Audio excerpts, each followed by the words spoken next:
দর্শক জাগো ট্রেন্ডসের আজকের আয়োজনে সবাইকে আমন্ত্রণ জানাচ্ছি। সাথে আছি আমি তাসলিমা তিথি এবং আমি আজকে খুব বেশি এক্সাইটেড কারণ দুজন ট্রেন্ডিং মানুষকে পেয়েছি আজকে আমি আমার সেটে এবং আমার সাথে আমি দুজন রোমিওকে নিয়ে বসে আছি। আমার সাথে আজকে আছেন রোমিও ব্রাদার্স অরূপ এবং নয়ন, দুজনকেই আমন্ত্রণ। কেমন আছেন? অনেক ভালো আছি আর ধন্যবাদ আমাদেরকে ইনভাইট করার জন্য এখানে। Most welcome. আমরা আসলে জাগো ট্রেন্ডস সবসময় ফলো করি, আজকে এখানে আসতে পেরে আসলে খুবই আনন্দিত। Thank you so much. এবং আমি যেটা বলছিলাম এই যে রোমিও ব্রাদার্স, দুজন রোমিওকে নিয়ে সুদর্শন পুরুষকে নিয়ে আমি বসে আছি। এই রোমিও ব্রাদার্স হওয়ার কারণ কি? দুজনই খুব সুদর্শন, এই জন্যই কি রোমিও ব্রাদার্স নামটি দেয়া? না, রোমিও আসলে আমরা তো সবাই জানি রোমিও একটা নাটকের চরিত্র, শেক্সপিয়ারের নাটকের চরিত্র, এবং কিন্তু রোমিও শুনলেই সবার মাথায় যা আসে প্রেম, রোম্যান্স, লাভ। আমার কাছে আমরা যখন গান শুরু করেছি তখন আমাদের মনে হচ্ছে যে এই নামটার সাথে মানে আমাদের প্রেজেন্টেশন, টেস্ট সবকিছু যাচ্ছে আর কি। আর নামটা খুব ক্যাচি, সবাই কানেক্ট করতে পারে। And we are brothers, so brothers. আচ্ছা, এটা বলে কনফিউজড না করি আর মানুষকে, কারণ ইতোমধ্যেই সবাই অনেক বেশি কনফিউজ যে আপনারা দুজন ভাই। আপনারা তো আসলে ভাই না, দুজন বন্ধু, বেস্ট ফ্রেন্ড। বন্ধু তো ভাইয়ের থেকেও বেশি। আচ্ছা, নয়নের কাছে একটু যাই। এই যে রোমিও ব্রাদার্সকে সকলেই আসলে বাংলাদেশের কেউ মনে করে না, সবাই ভাবে যে বাংলাদেশের বাইরের কেউ। তো কি বলবেন এটি নিয়ে, কেমন লাগে? এটা তো খুব ভালো লাগার বিষয় না, বাংলাদেশে জন্ম, বাংলাদেশে কেন ভাববে না মানুষ? বাট আমাদের দেশের গঠনটাই তো এমন যে আমরা একটা মিক্সড কালচারে বসবাস করি। সো ওই দিক থেকে বলবো যে নয়ন ভাইয়ের ফ্যামিলিও মিক্সড ছিল, আমার ফ্যামিলিও মিক্সড ছিল। সো মানে মিক্সড রুটস থেকে আমরা আসছে, সাবকন্টিনেন্টের বিভিন্ন, তো সেখান থেকে হতে পারে লুকস ওয়াইজ যে কিছু ডিফারেন্স হয়তো হতে পারে। আমাদের তো মনে হয় না, আমাদের তো মনে হয় আমরা পিওর বাংলাদেশি। আর যখনই নিউজ করতে কেউ আসে আমরা বলি যে এই জিনিসটার হেডলাইনে দিয়ে দিন যে আমরা 100% বাংলাদেশি। একদম। এই আপনাদের তো ইউনিভার্সিটি থেকে পরিচয় এবং আপনারা ভাই না, দুজন বন্ধু, কিন্তু আপনাদের স্টাইল, কস্টিউম সবকিছু কিন্তু এক, দুজনের টেস্টও এক। সো এই জিনিসটা আসলে কি শুরু থেকে প্ল্যান করে করা হয়েছে যে আমরা এটা প্ল্যান করেছিল না, এটা শুরু থেকেই ছিল। এটা ছিল হচ্ছে আমাদের কিছু মিউচুয়াল ফ্রেন্ড ছিল যারা ফেসবুকে ওর ভিডিও আমাকে, আমার ভিডিও ওকে দিত, বলতো যে দেখ একই রকম দেখতে লাগতেছে, গানের টেস্টও একরকম।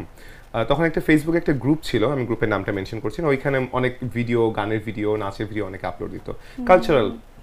তো ওইখানেই ওর ভিডিও প্রথম দেখি, আমার ভিডিও ওইখানে প্রথম দেখে। তো পরবর্তীতে কথাবার্তা হয়। ও গিটার বাজাতে পারতো না ওই টাইমে, তো আমি যে খুব ভালো গিটার বাজাতে পারি এমনটা না, বাট ও আমার কাছ থেকে তখন যতটুকু পারতাম মানে অনলাইনে শিখতো। এর মধ্যে করোনা চলে আসলো, তো গান নিয়ে এই কথা হতো, প্ল্যানিং করতে করতে একসময় বসলাম, কন্টেন্ট দিলাম, হয়ে গেল তারপর রোমিও ব্রাদার্স হয়ে গেল। একদমই। রোমিও ব্রাদার্স যেহেতু আছে, আমরা আরো আলোচনা করব, আরো কথা শুনবো আপনাদের, কিন্তু একটি গান শুনতে চাই। কোনটা? এই গানটার পেছনে একটু ছোট গল্প আছে। একটা হচ্ছে এই গানটা হচ্ছে আমার মায়ের খুব পছন্দের গান, এন্ড এটা আমরা যখন পারফর্ম করি, এটা ছোট একটা ক্লিপস মানে অনলাইনে খুব ভাইরাল হয়ে যায় আর কি, দেশের বাইরে, যে এই গানটা ছেলেরা নরমালি কভার করে না আজ পর্যন্ত। আমরা প্রথম সন্ধ্যা মুখার্জির একটা গান, বাংলা গান, মধুমালতি। তো ওইটার 4 লাইন গাচ্ছি, জানি না কতটুকু গাইতে পারবো, কিন্তু মন থেকে গাচ্ছি একদম।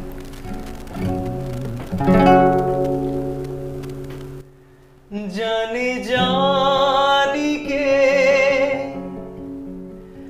মোর হিয়া, জানি জানি কে মোর হিয়া, রাঙালো রাঙা কামনা, মধুমালতি ডাকে আয়, হলো ফাগুনে এ খেলা, মধুমালতি ডাকে আয়, জ্যোতি কামিনী কত কথা, জ্যোতি কামিনী কত কথা, গোপনে বলে বলয়া, মধুমালতি ডাকে আয়, হলো ফাগুনে এ খেলায়,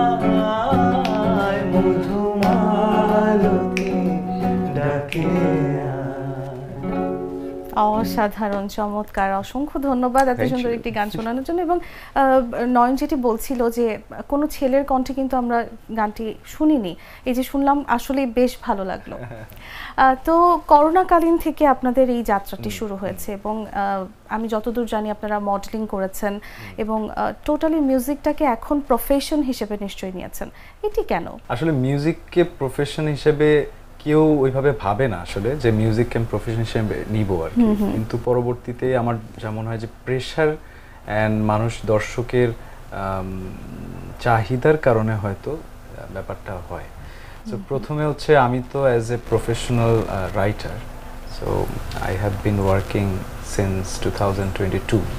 তো 3 বছর কাজ করার পরে আমার কাছে মনে হচ্ছে যে আমরা যে টাইপের গানগুলো করছি, যে লেজেন্ডারি কভার্সগুলো করছি, এই গানগুলোর জন্য যে প্রস্তুতি দরকার, যে প্র্যাকটিস দরকার, সেইটার জন্য যে টাইমটা এনার্জি দরকার, জব করে পসিবল না। অ্যান্ড ওই গানগুলোর প্রতি একটা ইনজাস্টিস করা হবে, ইনসাল্ট অনেকটা। সো আমার মনে হচ্ছে না, I have to make that sacrifice এই গানগুলোর সাথে যেন আমি জাস্টিফাই করতে পারি। পরে যখন দেখলাম যে দর্শক পছন্দ করছে, যেহেতু বাংলাদেশের এখন পর্যন্ত আমরা মিউজিক্যাল ডুও সেভাবে দেখছি না, সো মানুষ ডুয়োটা পছন্দ করছে, দুই ব্যাকগ্রাউন্ডের, অনেকে বলছে একই রকম দেখতে, আমি তো মনে হয় না একই রকম দেখতে। মানুষ পছন্দ করছে, আমরা সাহস করে প্রফেশন হিসেবে নিয়ে নিলাম এবং বেশ ভালো করছেন। একটু অরূপের কাছে আসি। অরূপ, আপনারা দুজনেই যে গানগুলো গাইছেন সেগুলো কিন্তু প্রচলিত গান, আমরা সকলেই কম বেশি জানি এবং অনেকেই কভার করছে, কিন্তু আপনাদেরটা স্পেশালি মানুষের কাছে যাচ্ছে, মানুষ গ্রহণ করছে, এই ব্যাপারটি নিয়ে কি বলবেন? স্পেশালি বলতে গানে না প্রত্যেকটা ওয়ার্ড ফিল করা যায়, এটা সবাই হয়তো করে না। নয়ন ভাইদের যেমন, আমার তো ব্যাকগ্রাউন্ড ছিল হচ্ছে ক্লাসিক্যাল, রবীন্দ্র, নজরুল, এই জিনিসগুলো।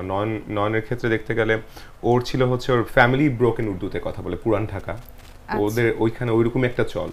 তো আমি ওর সাথে মানে গান গাইতে যে মূলত আমার হিন্দি, উর্দু এই জিনিস এক্সেন্টগুলো বিশেষ করে ক্লিয়ার হয়েছে। আর ক্লিয়ার হতে যে আমি তখন বুঝতে পারছি যে না, ওয়ার্ডগুলো উচ্চারণের যে ফোর্স, এইটা একটা বড় একটা জিনিস। লাইক কি বলবো, ইমোশনে কতটা গভীরে যাওয়া যায় এই ওয়ার্ডের থ্রোয়িংটাই, মানে বিশেষ করে উর্দু গানগুলো, গাজলসগুলো, কাওয়ালিগুলো, ওগুলোতে আসলে ওয়ার্ডগুলো, অ্যাকসেন্টটা, ডিকশনটা, এগুলো ফিল করার অনেক ব্যাপার থাকে। মানে হিন্দি তো বললেই বলে দেওয়া যায়, উর্দু বললেই বলে দেওয়া যায়, ব্যাপারটা এরকম। মানে আমরা বাঙালিরা পারি, বাট প্রপার অ্যাকসেন্টে গাওয়া, আমাদের এই দিক থেকে রেপুটেশনও ভালো। লাইক পাকিস্তানি, ইন্ডিয়ান ক্লায়েন্টসরাও আমাদেরকে কমপ্লিমেন্ট।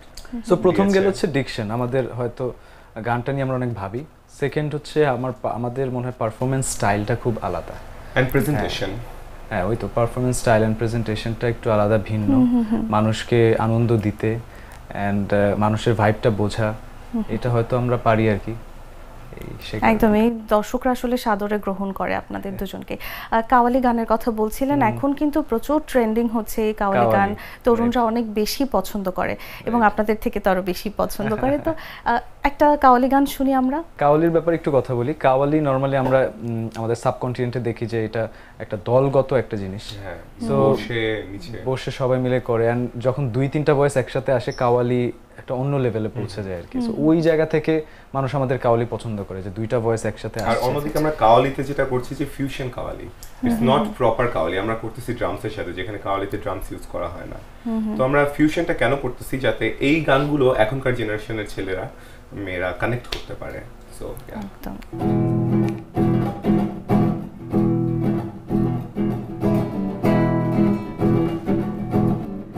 नैनों ने थारी कैसा जादू किया रे हो, नैनों ने थारी कैसा जादू किया रे, थरबी न लगे नहीं मारा जिया रे, ओ थरबी न लगे नहीं मारा जिया रे,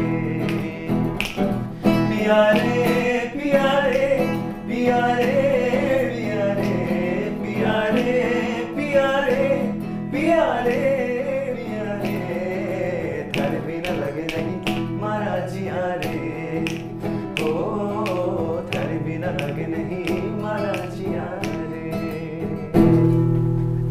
চমৎকার, অসংখ্য ধন্যবাদ। এবং আমি আসলে খুবই লাকি যে এখানে বসে আপনাদের গান শুনতে পাচ্ছি। তো এই যে গান শুরু করার পর আপনারা কন্টেন্ট দিচ্ছেন ফেসবুক, ইনস্টাগ্রামে, নিশ্চয়ই ফ্যান বেজ অনেক বড় হয়েছে, অনেক অনেক ফ্যান এখন। তো নিশ্চয়ই এখন যেহেতু কনসার্ট করা হচ্ছে, বিভিন্ন প্রোগ্রামে গান গাওয়া হচ্ছে এবং কন্টেন্টও দিচ্ছেন, তো কোনো ফ্যানের এমন কি কোনো অভিজ্ঞতার কথা মনে আছে যে খুব আবেগঘন ছিল বা মনে রাখার মতো কোনো অভিজ্ঞতা? শিল্পী হিসেবে আমরা খুব বেশি ক্রেডিট নিতে পারি না, কারণ বেশিরভাগ জিনিসটা গড গিফটেড। তো সো যখন দেখি যে এই গড গিফটেড জিনিসটার প্রেমে আরেকটা মানুষ পড়ছে, তখন মানে খুব অ্যামেজড লাগে। আমরা একটা শোতে ছিলাম, একটা ভদ্রমহিলা আসলেন বোরখা পরে, একটা বাচ্চা ছিল, সাথে হাজবেন্ডও ছিল, অ্যান্ড বোরখা, ওনার চেহারা দেখা যাচ্ছে না, বাট উনি বলছেন যে আমি আপনাদের একদম শুরু থেকে আপনাদের ফলো করছি, অ্যান্ড এই যে আপনাদের দুইজনের যে বন্ডিং, এই যে আপনারা মায়ের সাথে গান করছেন, বোনের সাথে গান করছেন, যখন প্রথম দিকে আমরা কন্টেন্টগুলো দিতাম যে আমাদের বোন ডান্স করছে, তখন স্টেজ কোনো ভিডিও না, আমরা জাস্ট কন্টেন্ট করতাম। সো প্রথম থেকেই উনি আমাদের মানে ওটাই ভাইরাল হয়েছে, মায়ের পায়ে আলতা দিয়েছেন।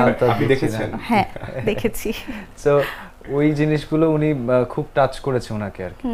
আর উনি সবার সামনে এসে মানে চোখ তো দেখতে পাচ্ছি, চোখটা খোলা, কান্না করছে, মানে এইটা দেখে মানে আমি ওই যে ওই মুহূর্তটা যে উনি বোরখা পরা, শুধু চোখ দেখা যাচ্ছে কিন্তু চোখ দিয়েই পানিটা পড়ছে, ওই অতটুকু এক্সপ্রেশন আমি দেখতে পারছি।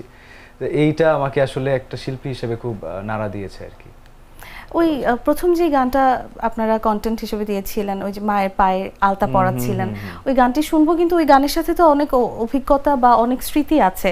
আপনাদের প্রথম ভাইরাল কন্টেন্ট একটা, মোটামুটি কি চিন্তা করে আসলে ওটা আপলোড করা হয়েছিল? মাদার্স ডে ছিল সেদিন, মাদার্স ডে ছিল। আমি তো ভাবলাম যে একটা, এখন তো মানে আমরা খুব বেশি সোশ্যাল মিডিয়া কেন্দ্রিক হয়ে গেছি, ইমোশনস কমে আসতেছে, যান্ত্রিক লাইফ পে আমরা সবাই পা দিয়ে দিয়েছি, তো একটু কেননা একটু ইমোশনস টেনে আনার চেষ্টা করি, মানুষজনকে একটু দেখাই।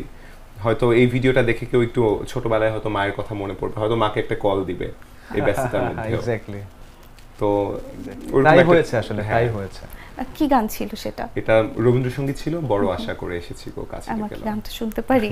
একটু, হ্যাঁ একটু শুনে যাও।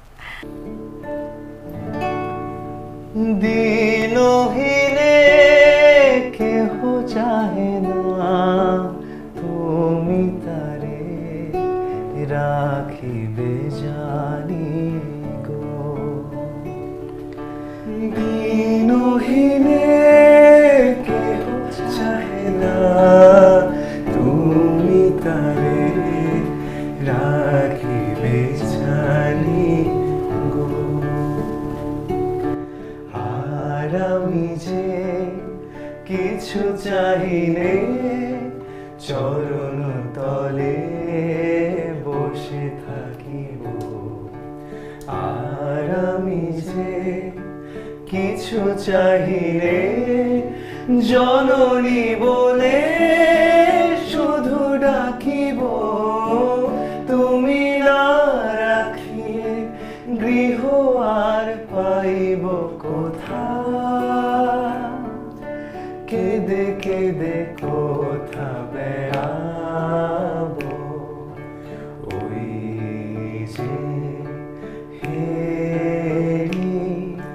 তমস ঘন ঘরা গহন রজনী, বড় আশা করে এসেছি গো কাছে কেন, ফিরায়ও না জননী, বড় আশা করে এসেছি গো কাছে কেন। চমৎকার। আসলে এখনো গানটা গাইতে গিয়ে একটু ইমোশনাল হচ্ছিলাম আর কি।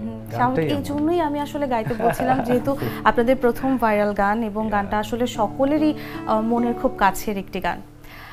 এই যে ক্লাসিক্যাল গানগুলো আপনারা গাইছেন, এগুলো কিন্তু বর্তমানে তরুণরা অনেক বেশি পছন্দ করছে এবং আপনাদের থেকে মনে হচ্ছে যে তারা নতুন করে পাচ্ছে এই গানগুলো। কিন্তু এটা কিন্তু আমাদের জন্য আনএক্সপেক্টেড ছিল, মানে আমরা ভাবি নাই, জাস্ট আমরা চিন্তা করেছি যে লেটস ডু সামথিং নিউ, যে আমরা নতুন পুরাতন জিনিসগুলোকে আবার নিয়ে আসি। আর ইতিমধ্যে খুব বড় একটা কমপ্লিমেন্ট, খুব মিডিয়ারই খুব বড় একজন ব্যক্তিত্বের কাছ থেকে আমরা পেয়েছি, নামটা উল্লেখ করতে চাচ্ছি না, যেটা হচ্ছে যে নয়ন বলবা? হ্যাঁ, মানে উনি বলতে চাইছেন যে তোমরা যা করছো আসলে তোমরা পুরো ইন্ডাস্ট্রিটাকে চেঞ্জ করে দিবা, কারণ এই যে পুরনো জিনিসটাকে নতুন করে নিয়ে আসা নতুনদের জন্য, এবং এটার প্রেজেন্টেশনটাও এমনভাবে করছো যেন সবাই অ্যাকসেপ্ট করতে পারে, এইটা তো এখন পর্যন্ত আমরা দেখছি না বাংলাদেশে। সো ওইভাবে বলেছেন আর কি যে তোমরা ইন্ডাস্ট্রি চেঞ্জ করো। তবে হ্যাঁ, মানে এই কথাটাকে ওইভাবে কখনো ভাবিনি, বাট এমন একজন বলেছে যে না, তখন মনে হয়েছে যে না, আসলে আমরা মনে হয় বেশ ভালো কিছু বা বড় কিছু করতে যাচ্ছি। একদমই। সো এখন ইন্সপিরেশন থাকে প্রত্যেকটা কাছে, এটা একদম ভেবে করতে হয়, চাইলেই সবকিছু করতে পারছি না। একদমই খুব বড় একটি কমপ্লিমেন্ট। এবং আপনারা ওয়ার্ল্ডস মিউজিক ডেতে ইন্ডিয়াতে গিয়েছেন এবং সেখানে অনেক সিনিয়র সিঙ্গারদের সাথে আপনাদের দেখা হয়েছে, কথা হয়েছে, সেখানকার অভিজ্ঞতা যদি একটু জানতে চাই। খুবই আন্তরিক অভিজ্ঞতা আসলে। ওরা আমাদেরকে পেয়ে না, মানে কি যেন একটা পেয়ে গেছে এরকম মনে হচ্ছে, যে বলা শুরু করছে তোমার বাসা কোথায়, হ্যাঁ ওইখানে আমার নানির বাড়ি ছিল, ওইখানে আমার দাদার বাড়ি ছিল, অ্যান্ড ওইখানে আমার ফুপু থাকে, অ্যান্ড তোমরা আসছো, আমরা খুব হ্যাপি। অ্যান্ড মোটামুটি আমরা দুই একটা মিউজিক্যাল শোতে মোটামুটি সব সেলিব্রিটিজ, মিউজিক্যাল সেলিব্রিটিজদের সাথে আমাদের দেখা হলো, তারা খুব আন্তরিকভাবে কথা বললো আমাদের সাথে, অ্যান্ড কোলাবোরেশনের কথা বললো। They are very humble, down to earth. তারা কি আপনাদের দুই ভাই ভেবেছিল? না, ফ্রেন্ডস। চমৎকার। সেখানে নিশ্চয়ই পারফর্ম করা হয়েছে। পারফর্ম করা হয়েছে, আমরা প্রায় 12 দিনে 10টা পারফর্ম করেছি, মানে 10টা ইভেন্টে। আচ্ছা। আমাদের 2টা টিভি চ্যানেলে কাজ ছিল, মির্চি মিউজিক অ্যাওয়ার্ড ছিল, ওইখানে আমরা ওইটা অ্যাটেন্ড করলাম। খুব ভালো অভিজ্ঞতা। আবার এই বছরই আমরা নেপালে গিয়ে পারফর্ম করলাম, নেপালিজদের সামনে, বাংলাদেশিও ছিল। এটাও খুব ভালো একটা অভিজ্ঞতা। সামনে হয়তো বাংলা মিউজিককে নিয়ে আরও কোথাও যাব, প্ল্যান চলছে আর কি। একদম। অরূপের কাছে যদি একটু জানতে চাই যে দেশের সবাই তো খুব সাদরে গ্রহণ করেছে, সবাই অনেক উৎসাহ দিচ্ছে এবং খুবই পছন্দ করে আপনাদের। দেশের বাইরে যেহেতু পারফর্ম করেছেন, তো তাদের থেকে কেমন ফিডব্যাক পাওয়া হয় গানের ব্যাপারে? ভালো, খুবই ভালো। মানে মিউজিক এমন একটা বিষয়, মানে এইটা মিউজিক না করলে হয়তো কখনো আমার লাইফে পাওয়াই হতো না। জাস্ট আমি এই জিনিসগুলো বলতে চাই, জাস্ট ভাবি যে এটা মানে সবকিছু ব্লেসিং, এটা মুখে বলা যায় না। অনেক না, আমরা যদি বলি আমাদের দেশের কিছু শিল্পী, যেমন জেমস ভাই আছে, যেমন রুনা লায়লা ম্যাম আছে, ওনারা কিন্তু ইন্টারন্যাশনালি প্রেজেন্ট করেছে ওনাদের ট্যালেন্টটাকে, বাংলা মিউজিককেও এবং ওনাদের ট্যালেন্টটাকেও। যেমন জেমস ভাই, উনি তো হিন্দিতে গান করেছেন, বলিউডে আপনারা জানেন। রুনা লায়লা ম্যাম, উনি তো পাকিস্তানে গান করেছেন, অনেকগুলো ভাষায় গান করেছেন।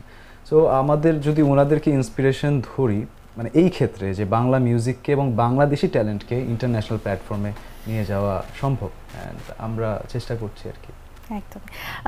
শিল্পাঙ্গনে বা শিল্পীদের মধ্যে আপনাদের প্রিয় শিল্পীকে, দুজনেরই কি একই মানুষ প্রিয় শিল্পী নাকি আলাদা আলাদা? না, আলাদা হওয়ার কথা, কারণ আমার মিউজিক্যাল ব্যাকগ্রাউন্ড একরকম, ওর টেস্ট, ওর ব্যাকগ্রাউন্ডটা অন্যরকম।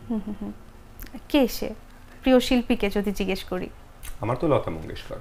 আমার রুনা লায়লা, প্রিয় সঙ্গীত শিল্পী রুনা লায়লা এবং লতাজি। তারা নিশ্চয়ই অনেক বড় ইন্সপিরেশন আপনাদের লাইফে, এবং তাদের গান প্রতিদিনই শোনা হয়। কিছুদিন আগে কিন্তু রুনা লায়লা ম্যামের বার্থডে ছিল, তো তার জন্য কি একটা গান হবে? করা যায়। माना के मोहब्बत का छुपाना है मोहब्बत, माना के मोहब्बत का छुपाना है मोहब्बत, तू मुझसे खफा है तो जमाने के लिए यार, तू मुझसे खफा है तो जमाने के लिए यार, रंजिश ही सही दिल ही दुखाने के लिए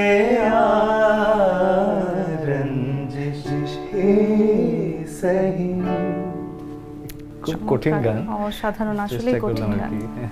অনেক ধন্যবাদ আপনাদের। এবং এরপরে যেটি বলতে চাই যে অরূপ এবং নয়নের তো সোশ্যাল মিডিয়ার থ্রুতেই জনপ্রিয় হয়ে ওঠা, আমরা বলতে পারি সোশ্যাল মিডিয়া থেকেই মানুষজন চিনছে। আপনাদের কি মনে হয় যে একজন মিউজিশিয়ানের জন্য সোশ্যাল মিডিয়াকে কি আমরা মেইন টুল হিসেবে বলতে পারি? এটা অবশ্য একটু চ্যালেঞ্জিং। না, এই মুহূর্তে কিন্তু আমার মনে হয় যে সোশ্যাল মিডিয়াই মেইন টুল। না, অনেস্টলি মানে আমরা যদি মিউজিকটাকে এইভাবে পারফর্ম না করতাম, প্রেজেন্টেশনটা এইভাবে না করতাম, তাহলে হয়তো এটা অত বেশি পপুলার হতো না। হ্যাঁ, এখন অনেক ভালো ভালো শিল্পী আছে, অনেক ক্লাসিক্যাল শিল্পী আছে আমাদের দেশে, যারা হয়তো এই ভয়েই ওরা কন্টেন্টও দিচ্ছে না যে এটা তো মানুষ নিবে না, মানুষ তো এখন নিবে হিরো আলম, মানুষ তো এখন নিবে ওই জিনিস মানে যেগুলো আর কি ট্রেন্ড। এখন এটা তো ট্রেন্ড না, এখন এই জিনিসগুলোকে ট্রেন্ড বানানোটা চ্যালেঞ্জ। সো আমার কাছে মনে হয় যে এটা যেমন ভালো সাইড আছে, আবার এটার নেগেটিভ সাইডটাও আছে। আমরা কিন্তু অনেক সময় দেখি যে অনেকেই গান শিখে আসছেন, ভালো গান করছেন, ছোট ছোট ক্লিপস ভিডিও করে সোশ্যাল মিডিয়াতে আপলোড করছে, তারা কিছুদিন আলোচনায় আছে, এরপর কিন্তু আবার ঝরে যাচ্ছে। এই ব্যাপারটাকে কিভাবে দেখেন, এবং আপনারা দীর্ঘদিন জনপ্রিয়তার তুঙ্গে থাকার জন্য বা আলোচনার মধ্যে থাকার জন্য কি কি পরিকল্পনা করেছেন? আসলে মিউজিকে না একটা বড় একটা প্যাশন লাগে। এখন আমার ক্ষেত্রে আমি যদি একা মিউজিক করতাম, আমার মনে হয় আমিও হয়তো ঝরে যেতাম, কদিন থাকতাম ট্রেন্ডে আবার ঝরে যেতাম। এখানে আমাদের যেটা কাজ করে ডুও হওয়াতে, মানে আমাদের দুইজনের পুশ থাকে একে অন্যের পিছনে, একজন একজনকে আমরা মোটিভেট করি, একজন একজনকে আমরা ব্যাড ডিসিশনস নিতে দেই না।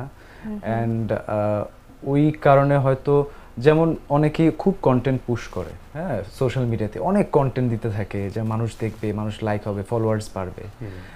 এইটাতে কি হয়, দর্শক একটা সময় একটু বিরক্ত হয়। আমার যতটুকু মনে হয় দর্শক ওই অর্গ্যানিক জিনিসটা চায়। অর্গ্যানিক জিনিসটা কি, আমরা হয়তো কোথাও ঘুরতে গেলাম, আমরা যেভাবে কন্টেন্ট দিই, কোথাও ঘুরতে গেলাম, একটা গান গাইতে মন চাচ্ছে, গাচ্ছি, যখন করছি প্রপারলি করছি আর কি, যে এখন করব আমি প্রপারলি, কিন্তু দিতেই হবে এই জিনিসটা নেই। মানে কম্পিটিশন, মানে আমার মনে হয় যে কম্পিটিশন হলে এটা একটা হেলদি কম্পিটিশন হওয়া উচিত, আনহেলদি কম্পিটিশন না। সো সোশ্যাল মিডিয়াতে যে এই মুহূর্তে কম্পিটিশনটা চালু আছে, যে রেগুলার এতগুলো করে রিলস ছবি আপলোড দিতে হবে, তাহলে তোমার পেজ ভারী হবে, এই ইন্টেনশন আমাদের কখনোই ছিল না। বাট হ্যাঁ, এটা জাস্ট আমাদের ক্লিক করে গেছে। আমি শুরুতেই বলছিলাম আপনারা দুজনই সুদর্শন পুরুষ, তো এই সাইডটা থেকে কথাটা কিন্তু বেশ ভাইরাল জানি, আমরা এটার নাম বলি। আচ্ছা, তো এই দেখতে সুন্দর হওয়ার কারণে কি আলাদা কোনো বেনিফিট পাওয়া যায় কিনা? এটা তো জানি না, বাট রোমিও ব্রাদার্স তো ভাইরাল। না আসলে এটা একটা ব্লেসিং, এটা আমার প্যারেন্টস এর ব্লেসিং। আমার মা তো এখনো ফোন দিয়ে বলে যে তুমি যে এই যে গান করছো, এই যে সুন্দর, তুমি এটা আমার কারণে, কিন্তু আমাকে ক্রেডিট দিবা ডেইলি। হ্যাঁ, অবশ্যই ক্রেডিট দেওয়া উচিত, একদমই। সো ওইটাতে ক্রেডিট নেই না আমি কোনো, বাট হ্যাঁ, যে কোনো জিনিসের চর্চার একটা ব্যাপার আছে। যেমন আমরা একটু স্বাস্থ্য সচেতন আর কি, উল্টাপাল্টা জিনিস খাই না, তারপরে টুকটাক মাঝে মাঝে একটু এক্সারসাইজ করি, যেন প্রেজেন্টেবল থাকি। প্রেজেন্টেবল থাকা তো আসলে অনেক জরুরি। এবং মুভি, নাটক, টিভিসি, ওভিসি এসবের অফার পাওয়া হয়েছে কিনা? হ্যাঁ হয়েছে, যেমন আমি ওরটা জানি, ও তো মডেলিং দিয়ে শুরু করলো, পরে নাটকও করলো, বেশ অনেকগুলো নাটক হলো, আমিও ফিল্মে প্লেব্যাক করলাম। এন্ড এই আমাদের সামনে অনেকগুলো কাজ হয়েছে কিনা? ওইগুলোতে না, মানে মিউজিক আসার পর আর কোনো দিকে যেতে ইচ্ছা করতেছে না। তবে হ্যাঁ, কোনো একটা মুভিতে, প্রপার কোনো মুভিতে অবশ্যই ইচ্ছা আছে যে হ্যাঁ, আমরা কোনো একটা আইটেম সং টাইপের কোনো একটা সঙ্গে লিস্টেড হব। আচ্ছা, আর সেখানে ভিজুয়ালেও আমরা থাকবো, বাট হিরো না। অ্যাট লিস্ট রোমিও ব্রাদার্স আমরা আরো আড্ডা দিব, বাট একটা গান শুনতে যাচ্ছি। আরে প্রেমের জাল যে রেশমের জাল, ফেসে গেলে ও ছাড়ে না। আরে কে প্রজা আর কে রে রাজা, এই নেশা তো কাটে না।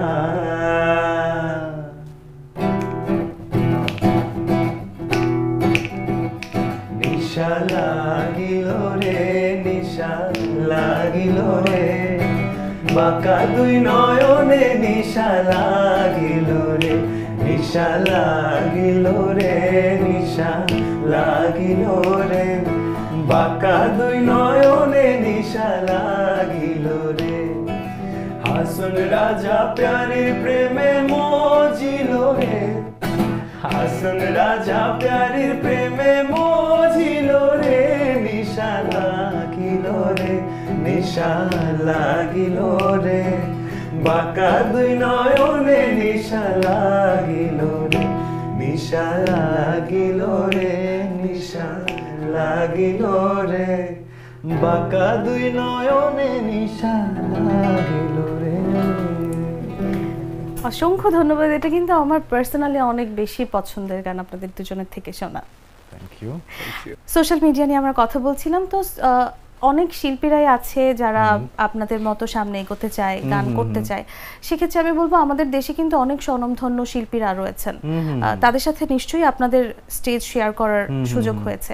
তো এখান থেকে যদি জিজ্ঞেস করি যে যারা নতুন করে আসতে চাচ্ছে, গান করতে চাচ্ছে, তাদের থেকে সিনিয়র শিল্পীরা তাদেরকে কেমন রিয়াকশন দিচ্ছে বা কি কি প্রতিবন্ধকতা আসলে তাদের পোহাতে হতে পারে? কয়েকজনের সোশ্যাল মিডিয়া পোস্ট আমরা দেখেছি এবং আমাদেরও এক্সপিরিয়েন্স থেকে আমরা যেটা বলবো, আমরা তো কোনো মিউজিক্যাল ব্যাকগ্রাউন্ড থেকে আসি নাই। Musical background in a sense যে আমাদের ফ্যামিলির কেউ ইন্ডাস্ট্রির না। সেকেন্ড হচ্ছে আমরা কোনো রিয়েলিটি শো থেকে আসি নাই।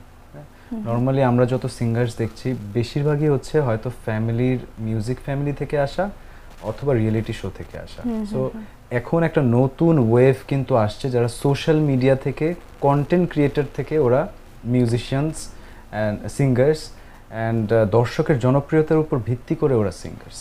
সো এইটা আমার মনে হয় যে ফ্রিডম দিয়েছে শিল্পীদেরকে।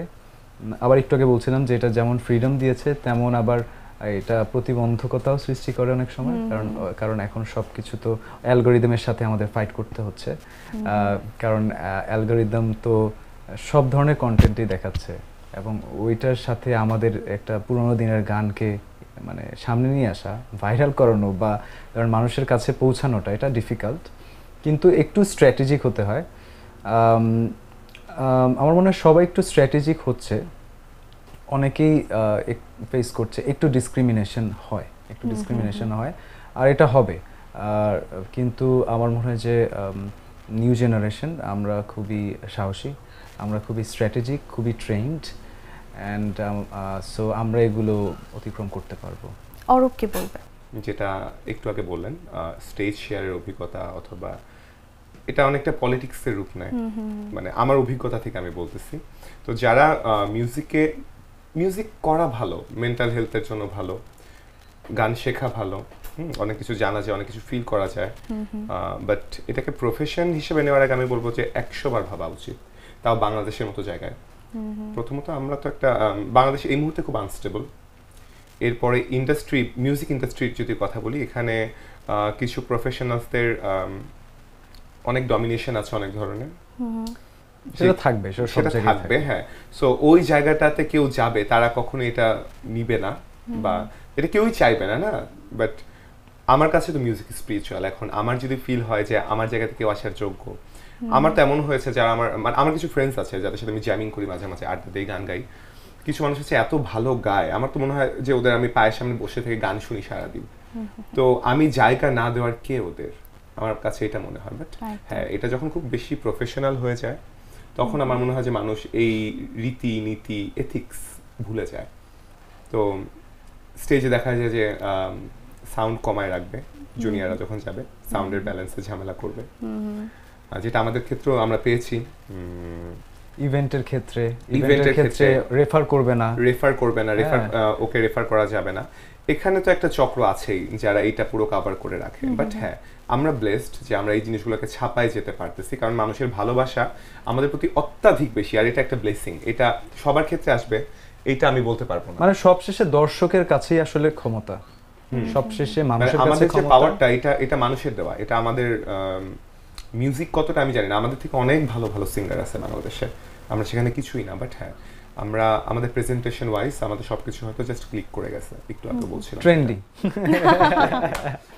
হ্যাঁ, আমি সবাইকে মিউজিকে আসতে বলবো না, অ্যাজ এ মানে প্রফেশন নেওয়ার কথা বলবো না। মিউজিক করা ভালো, সাহসিকতার কাজ, তাই না? প্রফেশন হিসেবে নেওয়া মিউজিকটাকে বেশ সাহসিকতা, বিশেষ করে ছেলেদের জন্য। যেমন আমি তো আমার ফ্যামিলির only son, he is also the only son, so we have to take care our family, we have to have our family, make our family. So ওই জায়গা থেকে এটা একটু সাহসিকতার দরকার আছে। এরপর প্রফেশনাল দিক থেকে বলতে গেলে মানে ইন্ডাস্ট্রি সিনিয়রদের কথা বাদই দেই, যদি এটা প্রফেশন হয় বাংলাদেশে তো আনস্টেবল, যখন তখন শো বন্ধ হয়ে যেতে পারে, তখন ইনকামিং ওয়ে কি থাকবে একটা ছেলে। সো ওই সাপোর্টগুলো যদি থাকে তখনই আমার মনে হয় যে মিউজিকে আসা উচিত, যে তোমার ব্যাকগ্রাউন্ডে সাপোর্ট আছে, তুমি এবার মনে সুখে করো, করলে ক্লিক করলে, না করলে নাই। একদমই, গান আসলে সকলের ভালোবাসার একটা অংশ, তো তো আমার মনে হয় যে যারা গান ভালোবাসে অবশ্যই সাহসিকতার সাথে অনেক সাহস জুগিয়ে পেশা হিসেবে নিবেন। আমরা এবার একটু র্যাপিড ফায়ারে যেতে চাই। খুব আমি প্রশ্ন করব, খুব দ্রুত অ্যান্সার দিতে হবে, আমি আশা করব খুব দ্রুত দেবেন। ওকে, প্রথম প্রশ্ন, কে বেশি দেরি করে রিহার্সালে আসে? ডিপ্লোম্যাটিক আনসার হওয়া যাবে না, একজনকে বলতে। আমরা কি এক এক করে? আমি কারণ কি সব প্ল্যানিং আমার থাকে, ও শুধু ও কি করে আমি জানি না, কিন্তু সব প্ল্যানিং আমি করি। সাজুগুজু, তাই না? রেডি হতে সময় না, আমি তো সবাইকে তারার উপরে রাখি যে প্র্যাকটিসে টাইম মতো আসো। আচ্ছা, ওই লেট করে। ওকে, আমি কিভাবে বলবো? মোটামুটি। আচ্ছা, কে বেশি ক্যামেরা শাই? আমার মনে হয় কেউই না, বোধ হয়, তাই না?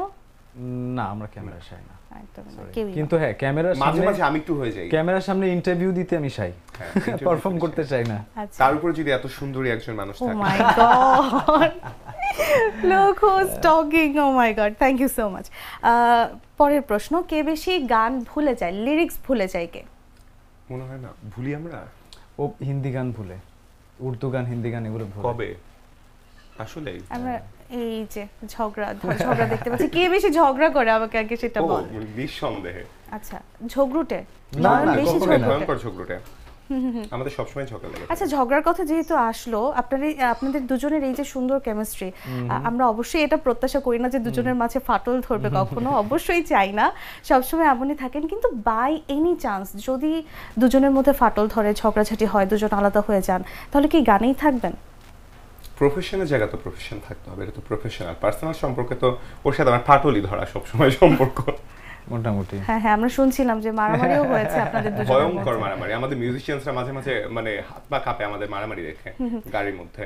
আচ্ছা, মানে যদি আলাদা হয়ে যান তাহলে চ্যানেলের নাম কি রোমিও ব্রাদার থেকে এসটা কাটে যাবে, রোমিও ব্রাদার হয়ে যাবে? Romeo brother 1, Romeo brother 2? তখন তো শুধু রোমিও হবে।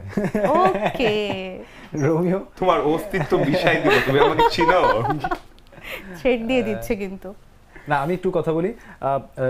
মিউজিক্যাল ডুও যারা হয় তাদের একটা কানেকশন থাকে, একটা ডিপ কানেকশন থাকে, হ্যাঁ। কারণ আমরা একই সাথে একটা গান পারফর্ম করছি, অনেকেই ভাবে যে ডুয়েট আর ডুয়োর মধ্যে পার্থক্যটা কি। ডুয়েট হচ্ছে যে আমি এক লাইন গাচ্ছি, আমার লাইনের উপরে অ্যান্সার করে ও আরেক লাইন গাচ্ছে। কিন্তু মিউজিক্যাল ডুও, আমাদের গানগুলো আপনি যদি একটু ফলো করেন, অনেক সময় আমি গাচ্ছি, ও আমাকে সাপোর্ট দিচ্ছে, অনেক সময় ও গাচ্ছে, আমি ওকে সাপোর্ট দিচ্ছি, অনেক সময় আমি গাচ্ছি, ও হারমোনাইজ করছে, হয়তো আরেকটা স্কেলে গাচ্ছে, জিনিসটা মানে হারমোনাইজ যেটাকে বলে। অনেক সময় দেখা যাচ্ছে যে ও গাচ্ছেই না, ও গাচ্ছেই না, ও গিটার বাজাচ্ছে বা ও অন্য কিছু করছে, হ্যাঁ। সো এই মিউজিক্যাল ডুও জিনিসটা হচ্ছে একজন একজনকে কমপ্লিমেন্ট করে। আরেকটা জিনিস কি, মানে আমাকে বুঝতে হবে এখানে যে ও এই সেন্টেন্সটার পরের সেন্টেন্সটা কিভাবে ধরবে, এই কানেকশনটা থাকতে হবে। মানে আমি ফিল করতে পারি ও স্টেজে উঠে হারায় যায় অনেক সময়, আমার পরে কি ধরবে এটাও হারা যায় অনেক সময়, বাট আমি এটা ধরতে পারি যে এটার পরে আমাকে কি ধরতে হবে। তো এই জন্য দেখা যায় যে তাকাতে হয়, মানে চোখের ভাষা বুঝতে হয় যে না, এখান থেকে আমাকে এই নোটটা থেকে ধরতে হবে, নাহলে নোটটা লাগবে না। Eye contact.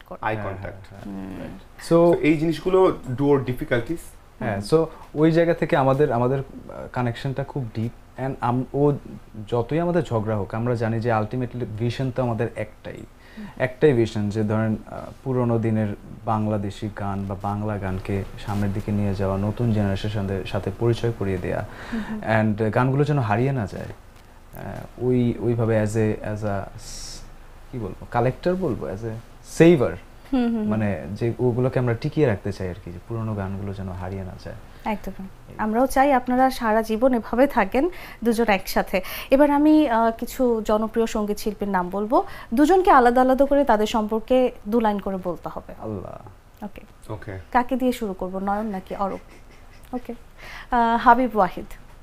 হাবিব ওয়াহিদ ভাইয়ের সাথে আমরা স্টেজ শেয়ার করেছি, খুবই চার্মিং অ্যান্ড ট্যালেন্টেড।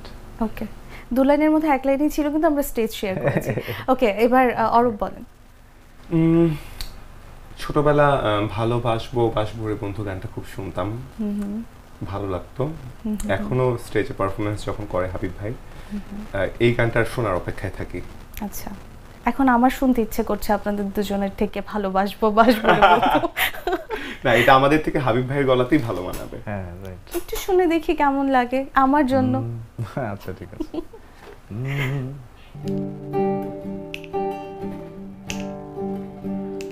ভালোবাসবো বাসবো রে বন্ধু তোমায় যতনে, আমার মনে ঘরে চাঁদের আলো চুইয়া চুইয়া পরে, পুষে রাখবো রাখবো রে বন্ধু তোমায় যতনে। অসংখ্য ধন্যবাদ। এবং আমি মনে হয় একটু অপ্রস্তুত করে দিয়েছি, তাই না, যে রিহার্সাল করেন এই গান গাইতে বললাম। ওকে, ঠিক আছে। এরপরে হৃদয় খান সম্পর্কে জানতে চাই, এবার আগে অরূপের কাছ থেকেই শুনবো হৃদয় খানকে নিয়ে। আমার মেয়ে ফ্রেন্ডসরা হৃদয় খানের অনেক বড় ফ্যান ছিল। তুমি ছিল না? না, আমি ছোটবেলা থেকে খুব পিকি, আমি ছিলাম না, অনেস্টলি ছিলাম না। ওকে, জেলাসি থেকে ছিল না আর কি। ওকে ওকে, জেলাসি থেকে হতে ছিল পারে, না। এটা হতে পারে। হ্যাঁ, এটা তো হয় না, যখন মেয়ে ফ্রেন্ডসরা আরেকটা ছেলের ফ্যান তখন আমি জেলাস করব না, বলো? আচ্ছা, তার মধ্যে অরূপের মধ্যে জেলাসি কাজ করে, এত সুন্দর, এটা এরপরও ছোটবেলা জেলাসি ছিল, এখন না, অফ কোর্স না। আচ্ছা, এন্ড হ্যাঁ, চায়না মেয়েটা আমি এখনো মাঝে মাঝে গুনগুন করি হৃদয় ভাইয়ের গাওয়া। কাউকে ডেডিকেট করে গাওয়া হয়েছে চায়না মেয়ে তুমি অন্য কারো হও? মনে হয় হয়েছে দু একবার, তাও ছোটবেলায়। আচ্ছা, এবার নয়নের কাছে জানতে চাই হৃদয় খানকে নিয়ে। আমি একটু বলে রাখি, আমি বাংলাদেশি মিউজিক খুব ক্লাসিক্যাল যারা ওদের বেশি শুনেছি।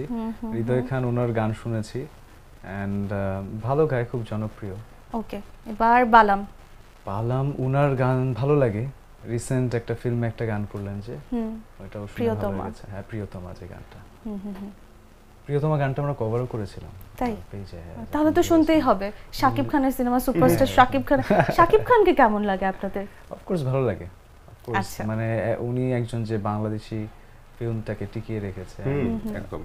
শুধু টিকানো না, এটাকে অনেক সামনে নিয়ে গেছে আর কি। আচ্ছা, শাকিব খানের কোনো সিনেমার যদি প্লেব্যাকের সুযোগ হয়? Of course, why not? এটা তো সাকিব খানের সাথে কাজ করতে যে কারোরই ড্রিম। হ্যাঁ, ওনার মতো এখন আর মনে হয় না বাংলাদেশে কেউ হবে। একদম। কিন্তু এখানে যদি একটু চুজ করে তারা যে কোনো একজনকে গান গাইতে হবে, এবং সেটা আপনারা চুজ করবেন কাকে?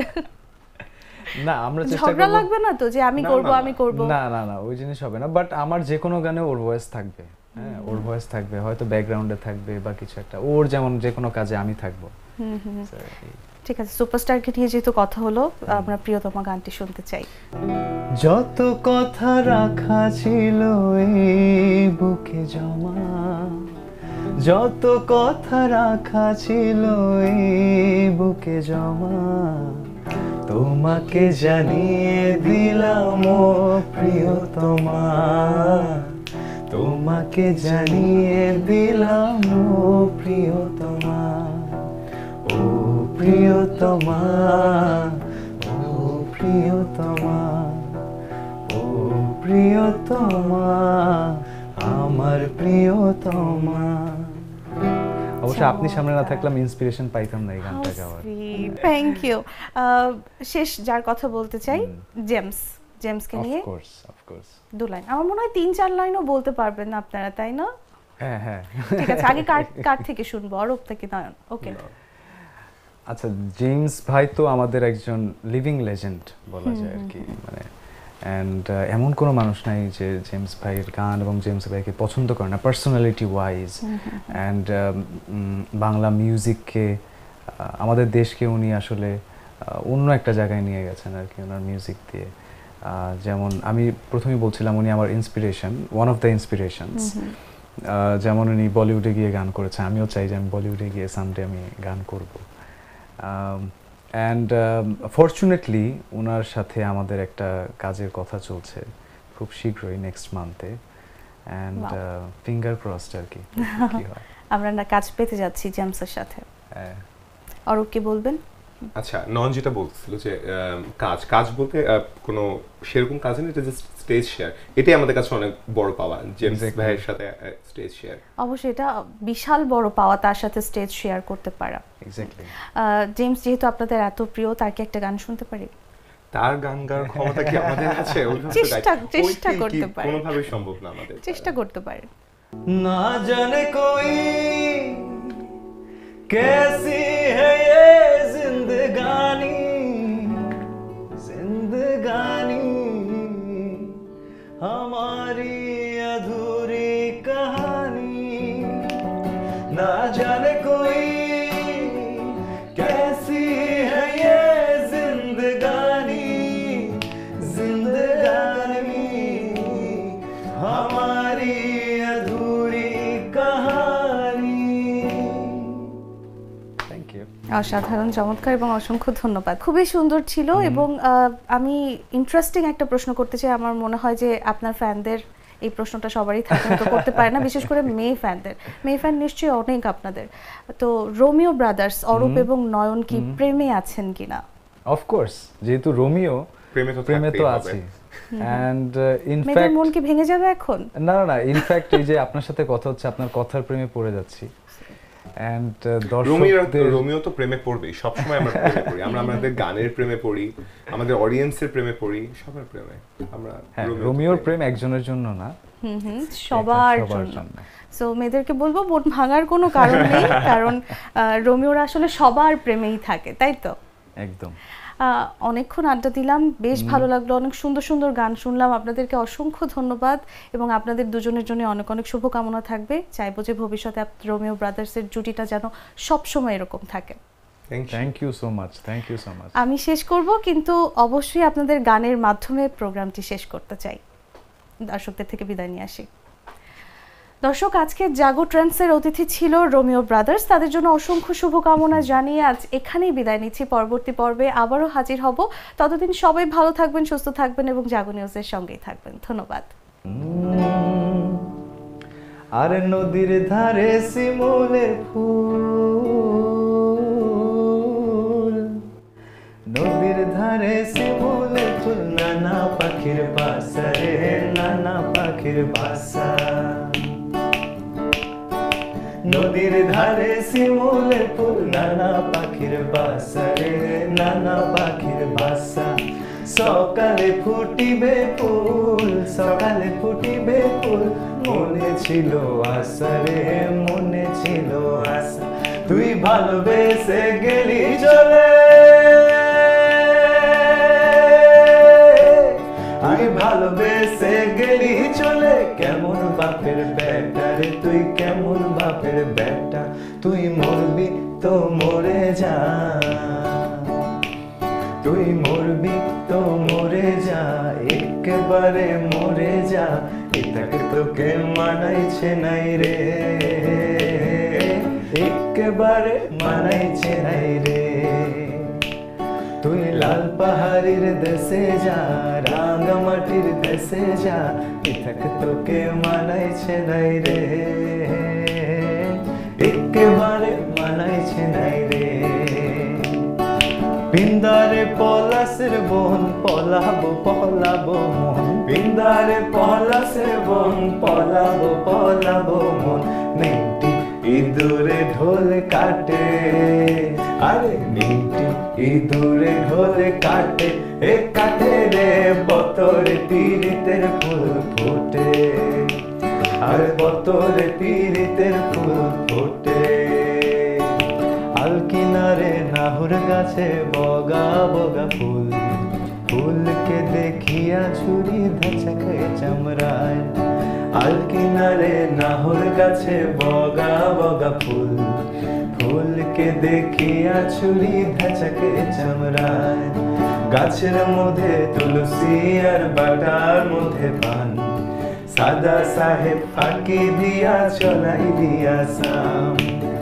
মনে করি আসাম যাব, আসাম গেলে তোমায় পাবো, মনে করি আসাম যাব, আসামেতে নকরি লিব।